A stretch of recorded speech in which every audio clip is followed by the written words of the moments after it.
Oh, Yeah, I love an opening statement. okay. What a great opportunity to go to Oklahoma and wrestle two storied programs. Obviously Oklahoma State is, as far as rankings go, ahead of us. So that's one we've had circled all year long, and we can't look past Oklahoma. You got the two, I guess, defending or co-defending Big 12 tournament champs from last year back to back. So great opportunity, great challenge, and we need to go embrace it and have some fun this weekend. Yeah, you mentioned it a little bit, but Oklahoma is a defending co-champion Right. of the Big 12, and they had an incredible tournament last year. And they seem a little bit like a wild card. Like they have lot of guys, a few guys that are pinned or be pinned type of wrestlers. What do you want your team's mindset to be going into that dual meet, where you know that they have a really high ceiling, but sometimes they don't always reach that? Yeah, they are. They've got some guys that can really pin you.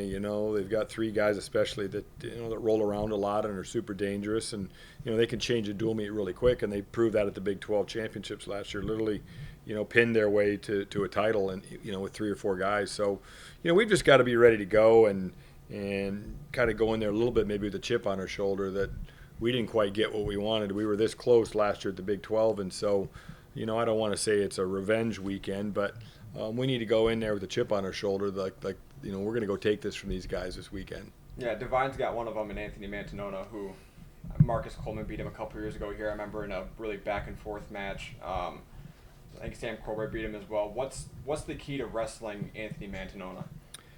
Well, I think you've got to really stay basic. I think if you start rolling around with him, you're going to get in trouble.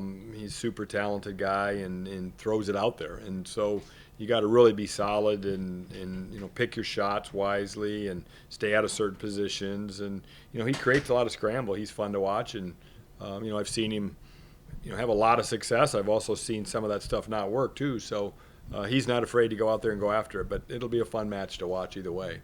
And then 197 Younger Bastida has Woodley, who I believe beat him 12-0 last year, as Younger was still getting used to folk style wrestling. Yeah, what that are you was hoping to see from that match? that was a tough. That was kind of definitely a learning match last year. I mean the whole curve last year for Younger was learning, and that was a match that really things got away from him, and I think he really found out how important it is to be good in the bottom in folk style wrestling. So he's super excited about that match.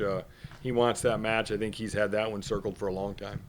How have you seen Younger improve on bottom? I mean, last weekend we saw him get a reversal, and I think that was probably his first one. So, what have you seen from his improvement on bottom? Just continues to get better all the time. He really wants to be down in those situations, and sometimes I'm a little leery to put him down just because I know where his strength is. He's so good on his feet, but that's just Younger. He wants to master this sport, and he wants to ride, and he wants to get away, and so that's all exciting. You mentioned his strength. His strength is on his feet, but his actual physical strength, it looks like sometimes it surprises people. How strong is Younger Bastida? He's explosive strong, and that's you can see just how he's able to pick guys up off the mat and get guys off their feet quickly. I mean, he's very powerful, and that's hard to scout. It's hard to coach against. You can't coach against speed. Yeah, and then going to the Oklahoma State dual meet, like you mentioned, it's a top-ranked team. They're annually a top-ranked team. They have a lot of good guys. Tyson Taraquina at 125. He's facing Master Giovanni. Master Giovanni, yeah. Yep, at 125.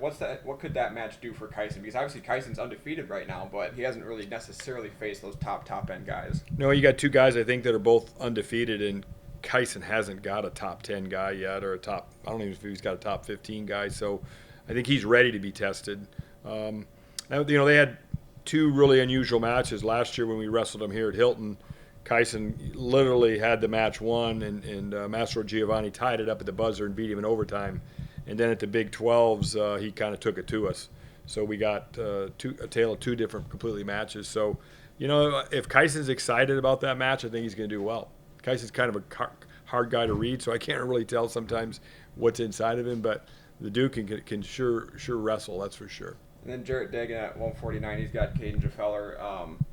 Jarrett, coming back from his injuries or whatever, he's ranked in that 20 range or whatever. Right. We obviously know he has that All-American capability. What could this Jaffeller match do for him? Well, this is a rematch of the Big 12 finals a couple years ago, and so he lost that match in a close match. So I know he's excited about that as well.